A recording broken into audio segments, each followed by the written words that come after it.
Jubilees 3.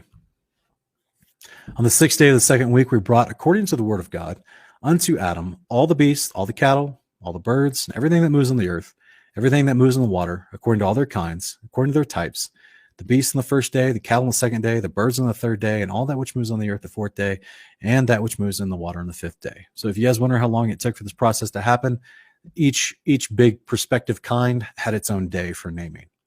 Adam named them all by their respective names, and as he called them, so was their name. On these 5 days, Adam saw all these, male and female, according to every kind that was on the earth, but he was alone and found no helpmate for him. The Lord said to us, it's not good that man should be alone. Let us make a helpmeet for him. This is your Genesis 1:26 moment.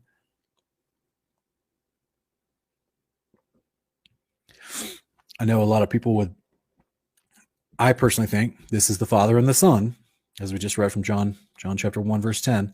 All things were made through him, right? Through the Son, through the Word that came and dwelt among us, the flesh, the Son that became flesh and dwelt among us. So this would be the point before the Son came in the flesh. This is me personally think this is where the Son is with the Father.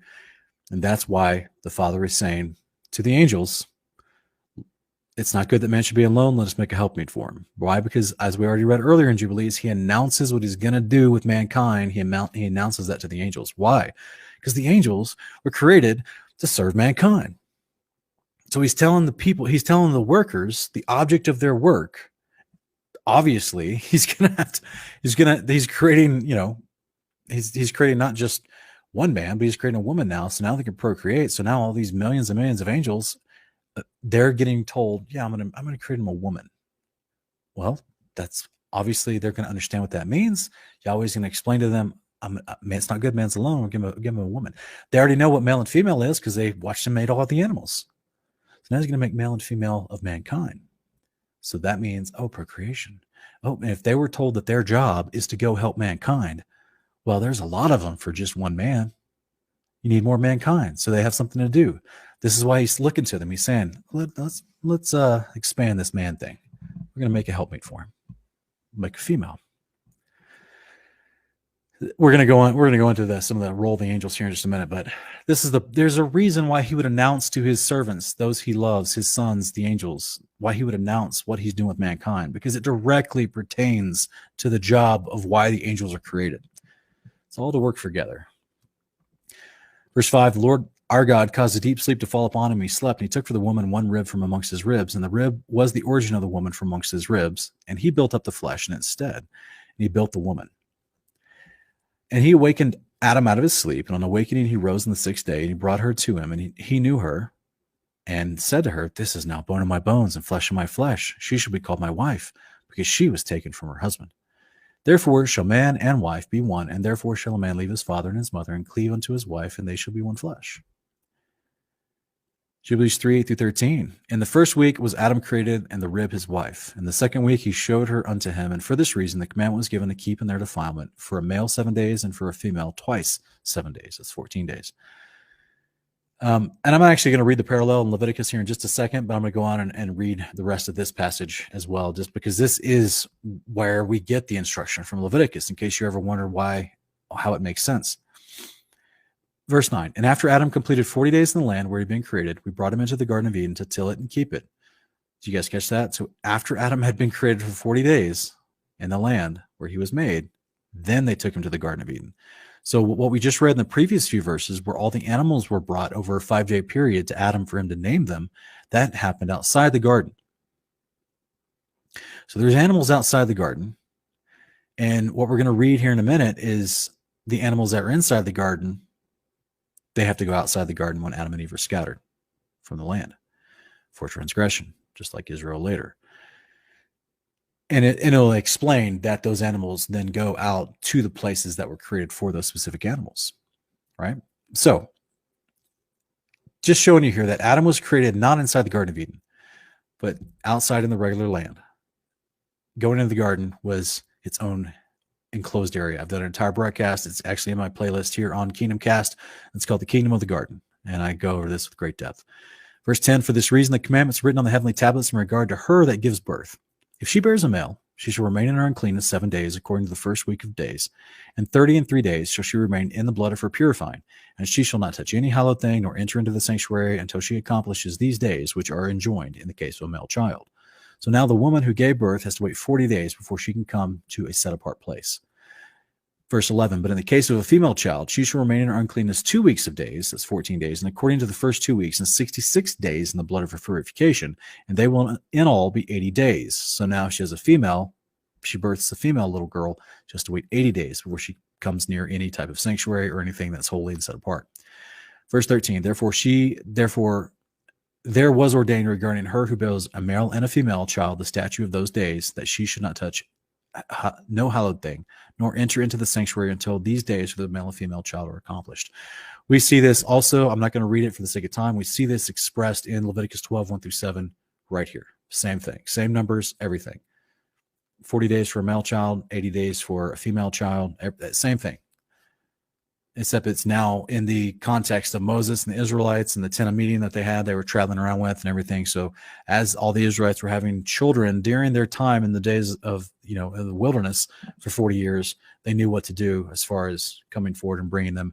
Because as you see in verse 6 here, it says, the days of her purification are complete, whether for a son or daughter, she is to bring to the priest at the entrance of the tent of meeting a year-old lamb for a burnt offering and a young pigeon or a turtle dove for a sin offering.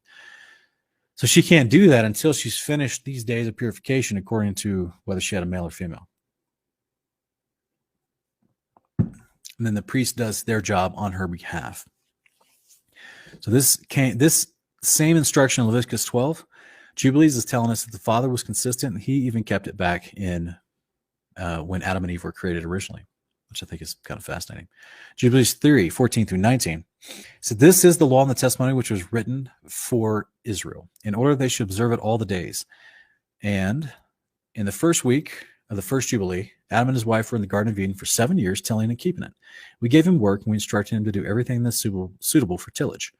This is also Genesis 3:24. And the reason why I show this idea here, guys, is they're in the Garden of Eden. The we, look at the pronouns here. The we gave him work, and we instructed him to do everything that's suitable for tillage. This is the angel speaking to Adam. The angels that were in the garden with him were to show them how to live. They were, this is brand new created beings here. So the angels actually are older than them by a few days, and they've been shown how to live. So now it's their job to go and show Adam and Eve how to live. So that's what they're doing in the garden. Big brother's explaining to little brother what happened. This is how you do it, right? So Genesis 3:24, how do we know that there were angels in the garden? Well, we see in Genesis 3:24, there's literally an angel that stands guard after they're driven out, because that's where the angels were presiding. As we read earlier in Jubilees chapter 2, that's why they were keeping Sabbath on the heaven and on the earth. The angels were keeping Sabbath in heaven and on the earth, because the Garden of Eden is on the earth. That's where they were presiding inside the garden to teach Adam and Eve what to do. That's why when Adam and Eve were kicked out in Genesis 3:24, there's a cherubim, that's angels, stationed at the east side of the Garden of Eden with the flaming sword to guard the way to the tree of life. So basically saying nobody can get back in, right? This is why, because there are already angels there helping them. 17. After the completion of the 7 years, which he had kept completed there, 7 years exactly, and in the second month, on the 17th day of the month, the serpent came and approached the woman, and the serpent said to the woman, has God commanded you, saying you shall not eat of the tree of the garden? That you shall not eat of every tree of the garden? And she said to it, of all the fruit of the trees of the garden, God said to us, eat. But of the fruit of the tree which is in the midst of the garden, God said to us, you shall not eat thereof, neither shall you touch it, lest you die. And the serpent said to the woman, you shall not surely die, for God knows that on the day you shall eat it thereof, your eyes will be opened, and you will be as gods, and you will know good and evil. And this is interesting because there's no weirdness in translation here like you get sometimes with the canon. A lot of people like to take away this idea from Satan tempting Eve, trying to make it seem like Satan's telling Eve that you can be God. No, he's saying you can be as gods, right? That's lowercase g. That's a lesser form of the Almighty. Like you could be as an angel, basically, right? Which is the people they were interacting with. So you could be as an angel, and you will know good and evil. So that's the same thing we see in Genesis chapter 3. The woman saw the tree was agreeable and pleasant to the eye, and that its fruit was good for food. She took thereof and ate. And when she had first covered her shame with fig leaves, she gave therefore to Adam, and he ate. And his eyes were opened, and he saw that he was naked. And he took fig leaves and sewed them together and made an apron for himself, and he covered his shame. And God cursed the serpent, and was angry with it forever. And he was angry with the woman, because she hearkened to the voice of the serpent, and did eat. And he said to her, I'll greatly multiply your sorrows and your pains. In sorrow you shall bring forth children, and your return shall be unto your husband, and he will rule over you.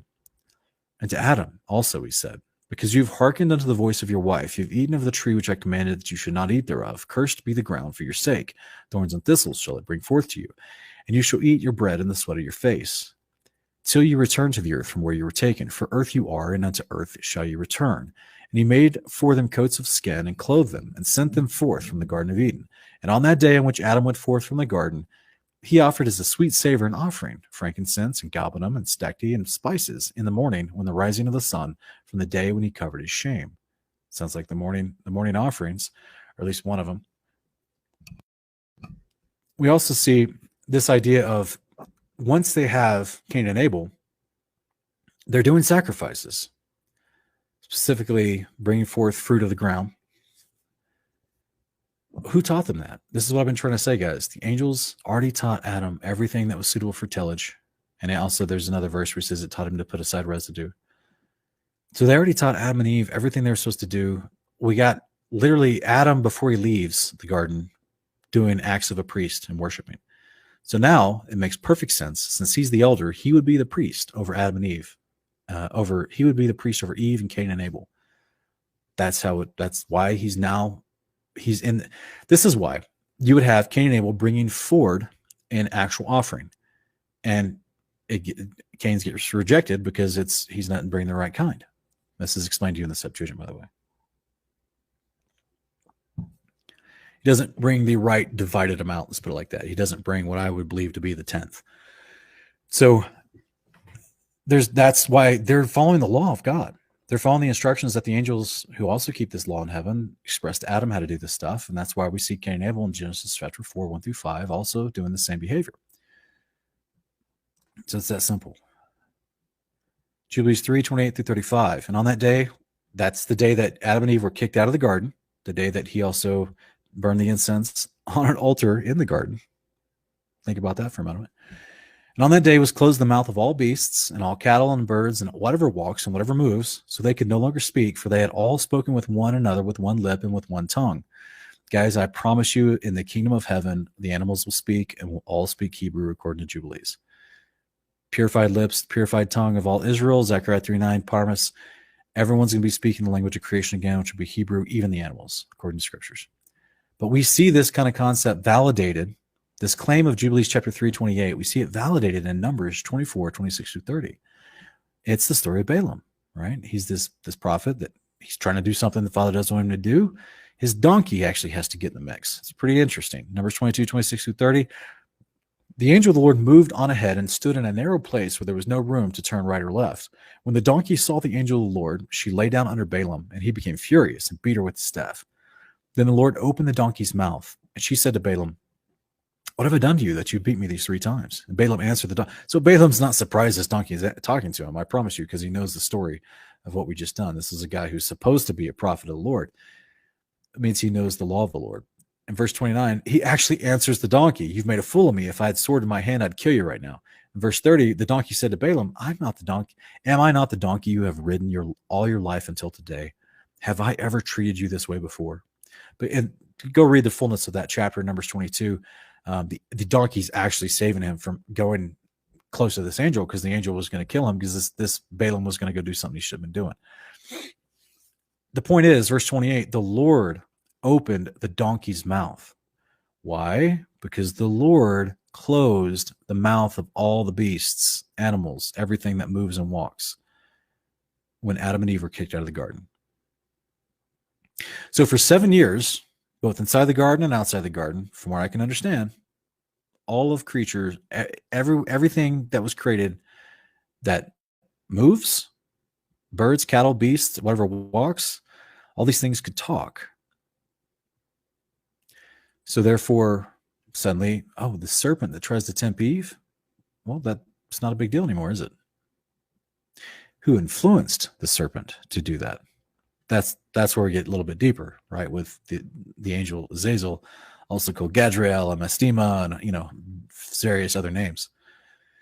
So this is where it gets a little deeper. But the point is, they can talk, and they could converse with Adam and Eve in the garden. It wasn't a big deal. Genesis 3 shouldn't be a big surprise to us had we had access to the book of Jubilees, chapter 3, this whole time. Verse 29, he says, "And Yahweh sent out of the Garden of Eden all flesh that was in the Garden of Eden, and all flesh was scattered according to its kind and according to its types unto the places which have been created for them." So this is interesting, because now we know that they weren't just, all these claims that we have from, evolutionists. There were specific places on the earth that were created for these animals. The Father intended all this, remember, in the forethought of the knowledge of his heart. All this, he created everything, knowing where everything was going to go, how everything was going to function together. Masterfully, beautifully, brilliantly made. Even to the point where when these animals who were in the garden suddenly can't be there anymore, they have assigned places for them already. Verse 30, "And to Adam alone did he give the wherewithal to cover his shame of all the beasts and the cattle. And on this account, it's prescribed on the heavenly tablets as touching all those who know the judgment of the law, that they should cover their shame, should not uncover themselves as the Gentiles uncover themselves. And on the new moon of the 4th month, Adam and his wife went forth from the Garden of Eden, and they dwelt in the land of Eldah, in the land of their creation. Adam called the name of his wife Eve, and they had no son till the first Jubilee. After this, he knew her." So that means in the 8th year, he finally had a son. Okay, serpent seed is not a thing. If you guys want to go check that on my main channel, Kingdom in Context, I did a 2-part debate with a brother in the Lord who believes in it. I don't believe in it. I've tried to debunk it in multiple ways, and you guys can go watch that. It's on Kingdom in Context. Just type in serpent seed debate, Kingdom in Context. Verse 35, "Now he tilled the land as he had been instructed in the Garden of Eden." Adam was taught by the angels what to do, how to live, how to till the land inside the garden. That means that inside the garden is real land. It's a real place. It's called paradise. It's coming back. It's the New Jerusalem. It's a real place. Water, trees, land, bushes, trees that grow fruit, land that can be tilled and harvested, potatoes, carrots, whatever, beans. Like, you can grow stuff, which means you have first fruits to bring forward to the altar for first fruits. It's a real place, guys. It's a real place.